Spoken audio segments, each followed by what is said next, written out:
Hello and welcome to part 1 of Final Fantasy IX. Now, why would I start with the ninth game in the series as opposed to, start my way from 1 and work my way up? Well, 9 is my favorite game in the series. It would be the second Final Fantasy game I've actually ever played, but the first one would be 7, but the first game I ever played and beaten of the series would be 9. The second one would be 7. And the next game would be 8. And then 10. It will be a couple more years before I go back and actually be able to replay the original 6 games within the series. As of this point, I have played almost all the Final Fantasy games. The only one in the series I've not played is the first MMORPG one, that would be 11. Now,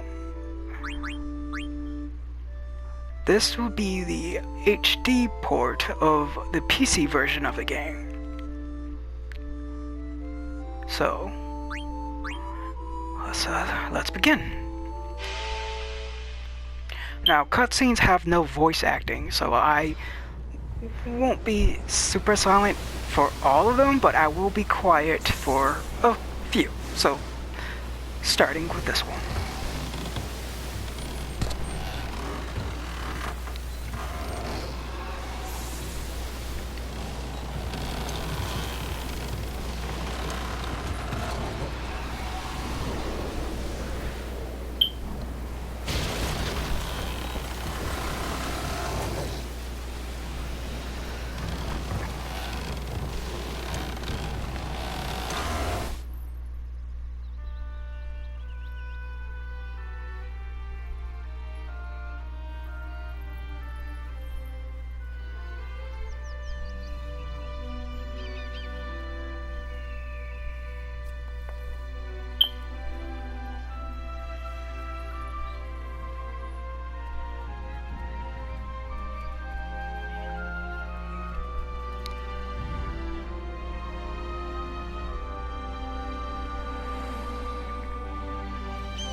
Okay, now at the gameplay.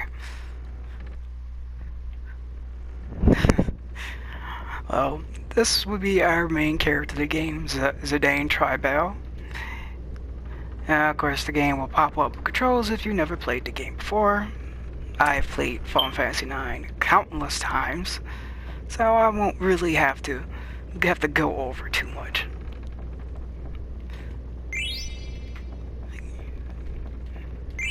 Now, Final Fantasy IX is a rather interesting game in the series.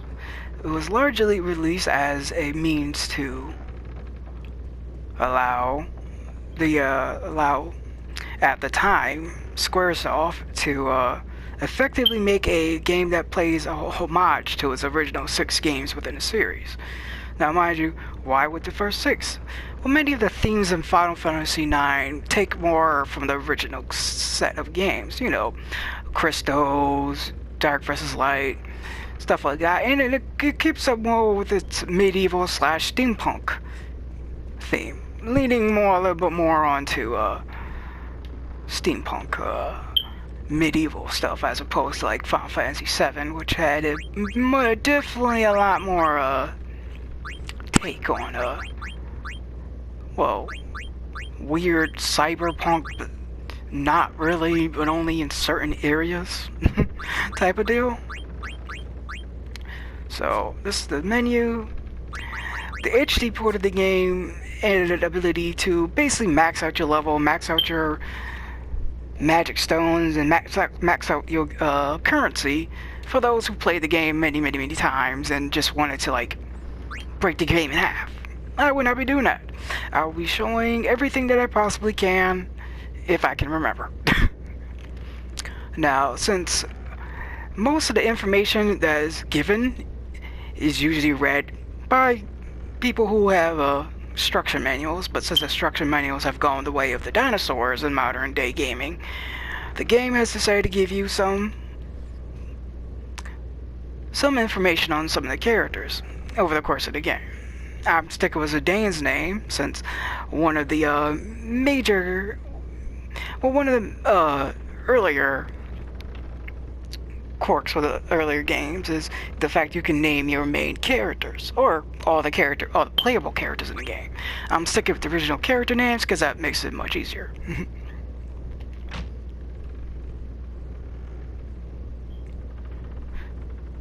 Right now we're currently on the airship Lambum, and the current occupants of the Lambum airship are the Tantalus theater troupe. As of right now, the current 3 people with Zidane are the 3 other elder members of the group: Blank, Senna, and Marcus. Blank is the one with the red hair and patchy skin that looks like it's sewn on in certain places, like stitched on. Senna is the one with the red nose and patchy beard and pot belly. And Marcus is the one with the blue tattoo stripes going down his arms and carrying a sword on his left hip. Everyone's gathered together for a meeting, but unfortunately we kind of run into a dude with a dragon head.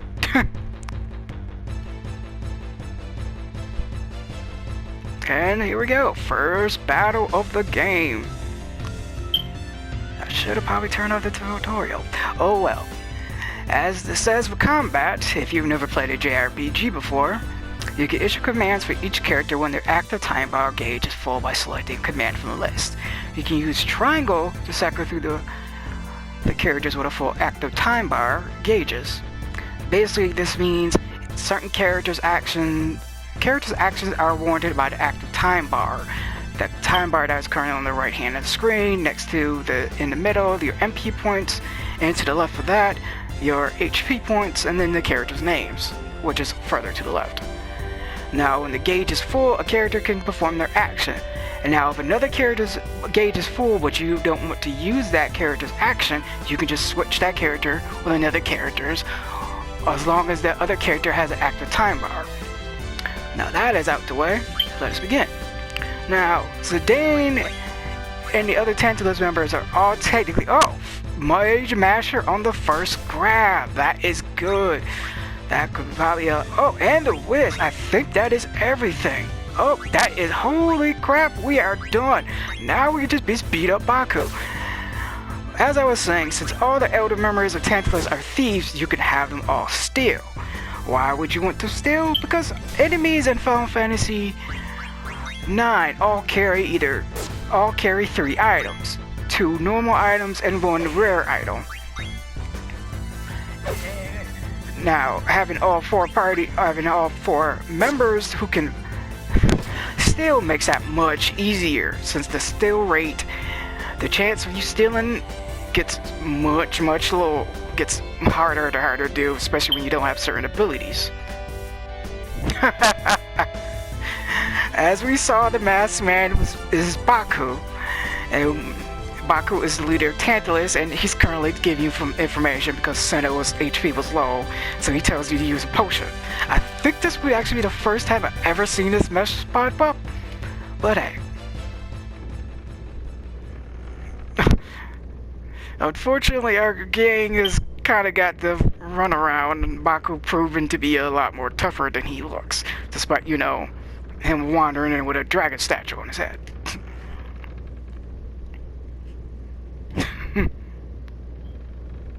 And then he just laughs. Alrighty. Now, The reason why Tantalus is headed to Lambum is for Princess Garnet's birthday. All this will be explained in the plan. So, let's let the characters explain it for themselves, and I'll elaborate if anything comes off a little more confusing, since the game doesn't like to elaborate on certain details.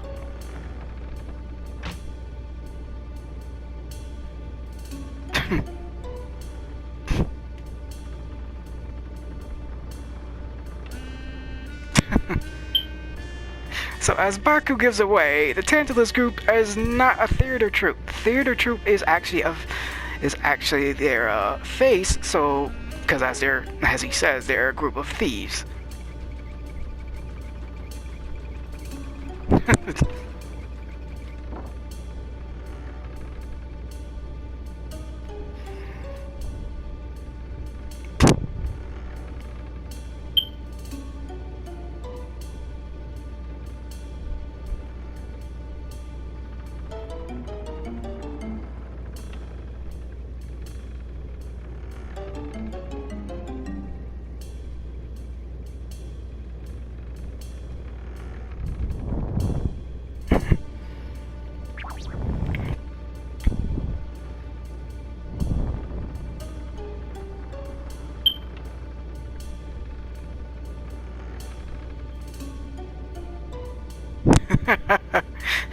Here's a little slight trick. If you actually choose the wrong option, one of the other members of Tantalus Ruby will come in and yell at you.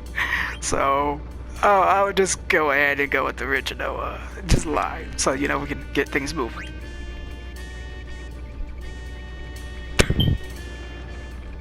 Babylicious, truly the greatest words you want a full-grown man. Describe it like a 16-year-old girl. And next cutscene.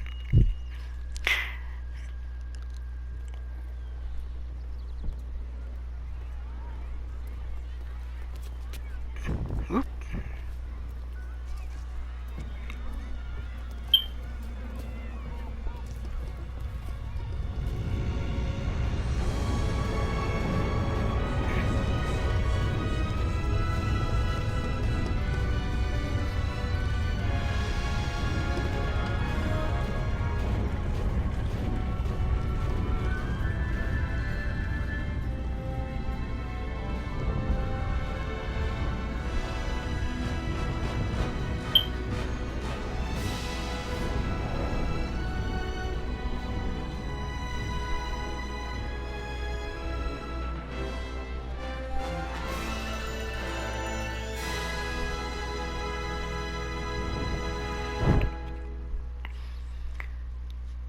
There we go, back to gameplay.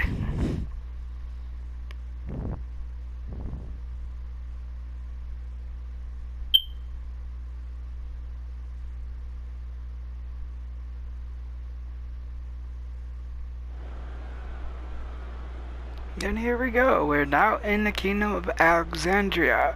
The reasons for the Tantalus group heading to Alexandria to kidnap the princess will be revealed later on. Right now, we're currently switching our playable character. Now we're playing as Vivi Quantier. Now, Vivi unfortunately is kind of the mopey dope of the game, as you quickly find out. But he's not a bad character, and he's a fan favorite, even appearing in Kingdom Hearts 2. Now, there's some stuff you can do with Vivi that you can't do at certain other points in the game. So let's do a little exploring.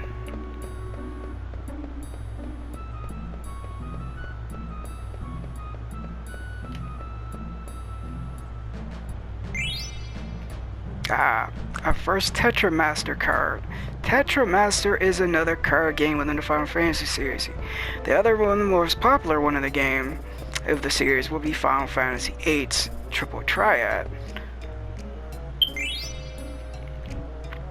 9 has a lot of hidden stuff that you gotta kind of keep your eye out for.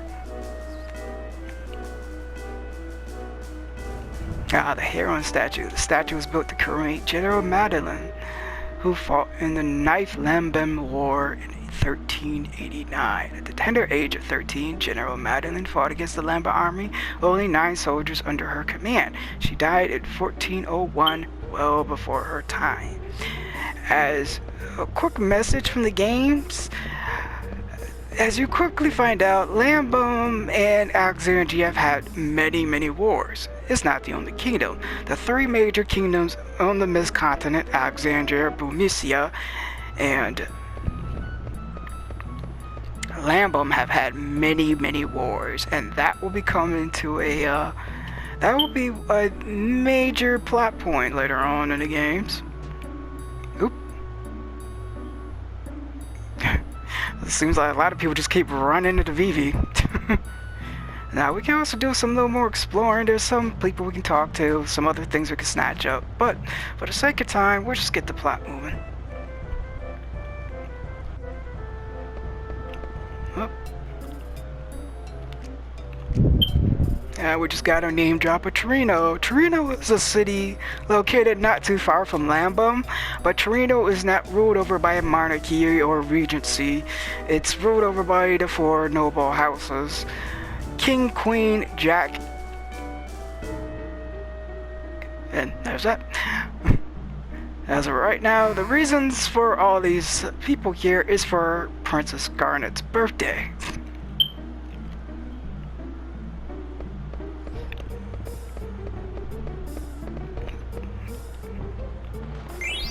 Keep out for stuff like that. Small stuff really helps, especially early on. Now, Tetramaster is a set of card games you can play. Well, the card game you could play. Now, whether or not you find any enjoyment out of it is kind of entirely up to you. I've never mastered Tetramaster. I've played enough to collect some of the rare cards, but not all of them.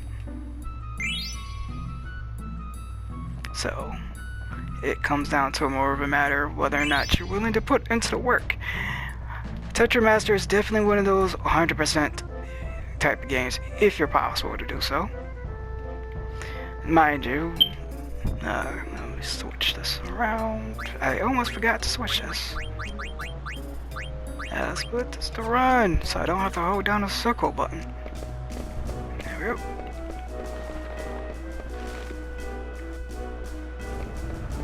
Oh yeah, you talk to this guy and he'll give you the basics of the game, and he also teach you some of the, and he also give you some cards.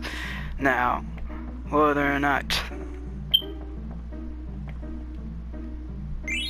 I get some gil, 39 gil dropped on the floor. Now that's an item shop. We have no real reason to buy anything at this point. See? Actually, no, you really don't have to buy any of this at this point in time in the game. You don't have to worry about battles for a bit, so. And here we go. We're out in the main fairway of Alexandria. There's a few places we can stop by. There's the weapon shop and the synthesis shop, if you're so willing to deal. Now, to move the plot forward, Vivi will have to go to the ticket place. Notice the hit epic that captivated all Lambam, I Want to Be Your Canary, triumphantly returns to Alexandria on the theater ship Prima Vista. But this time, the performance commemorates the 16th birthday of Her Highness Princess Garnet. Don't miss it. Tickets available at the ticket booth. So there you go. This is the reason why there's all these people clamoring around today. Not only is it I Want to Be Your Canary, but it's also Princess Garnet's birthday. 16th birthday at that. There's a shopkeep. You can talk to some guys. The synthesis shop synthesis is a very important very important gameplay mechanic. It essentially allows you to fuse 2 items together. Very useful, and some of the most powerful weapons and items are made like that in a game. Now to move the plot forward, let's go to the ticket booth and buy our ticket.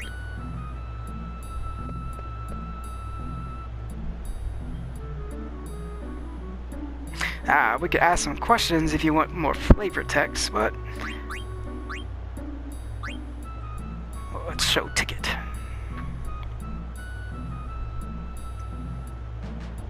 Well, what's odd about this ticket? It's a fake. Oh crap! It's like Vivi's days, even more. It's already raining on his parade.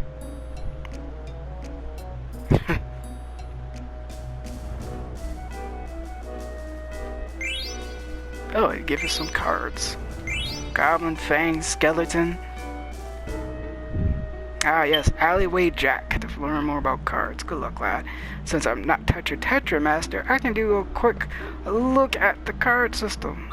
Well, the collection of cards anyway. So yeah, we're currently 80. We only have 80 points. We are just a beginner. We have no wins, no losses, no draws.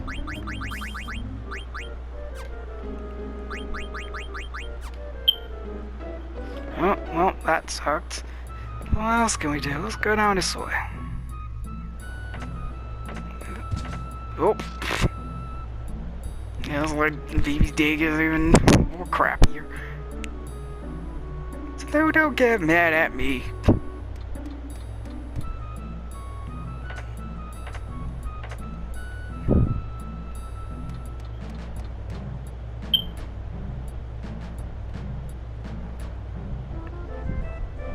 Jerk.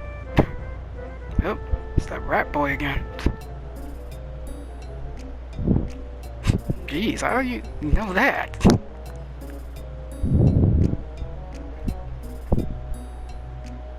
Oh, you watching me like a creeper. Thanks, dude. Not weird or nothing. Top option is the crack shopping, but if you want some funny flavor text, you can go with the other two.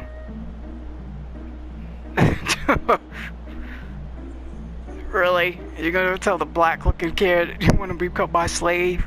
Ugh. Fine. Unfortunately, we have to agree if we want to progress with the plot.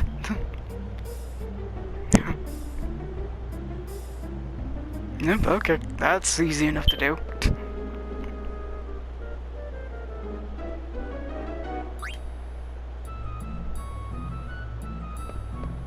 And we're just still in the dude's ladder.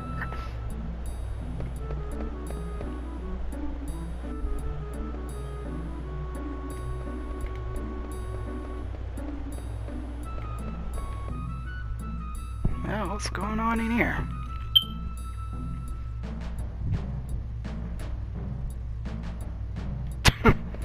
Oh, I could have to risk my life. A quick search. Oh, here we go. Yeah, it's really easy to miss out on stuff if you don't actively search the area. Luckily, they have this onomatopoeia that pop up to at least give you an idea what stuff is. So there we go. Up we go. Oh. Here's our first Moogle. Moogles are fairy-like creatures, as you can see. They got a pom-pom sticking out the top of the head, and they got little wings. The wings are capable of flight, so they're not exactly incapable of moving around, so. Yes, Kupo the Moogle, and Kupo is the sound that Moogles generally make when they. It's like their whole little speech pattern thing. It's like Kupo. And this is a slave number 1. Since apparently Rat Boy is just running around just making slaves.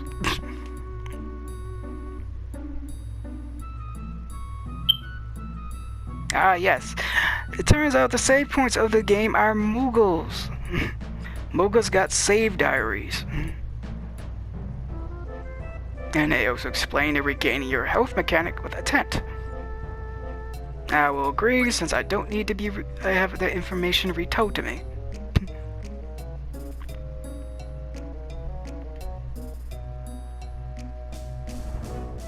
Despite the Rat Boy's size, he's actually quite strong, able to maneuver around with a ladder.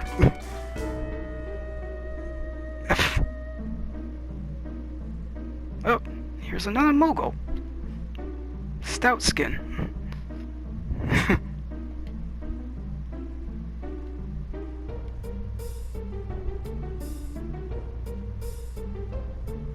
Oh, it looks like this guy's going on a trip.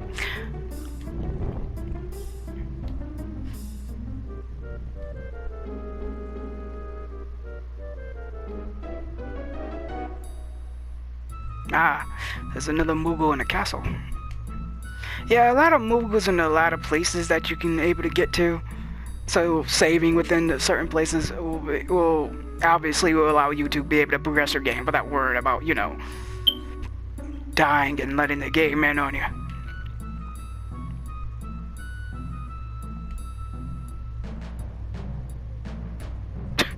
Hey, rat kid, don't be yelling at me. I'll get up there when I get up there. Well, folks, this is where we're going to be ending part 1. Hopefully, the series will be able to take off. Mostly if I don't procrastinate and be super lazy about it, so. Mognet is another game-wide spanning side quest. As Kupo explains, Mognet is the mail delivery system between the Moogles, and they can send and receive letters from other Moogles. Unfortunately, as he says, delivery has been sporadic lately. So, unfortunately, it falls to us to deliver them out. Now, might as well. Want to.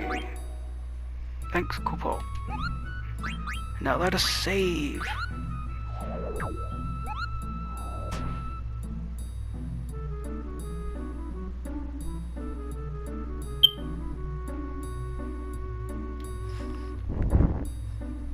Now, as you can see, I've already played a bit on this file. Well, another file. Well, folks, hopefully you see me again. Join us again for the next episode as the crystal turns.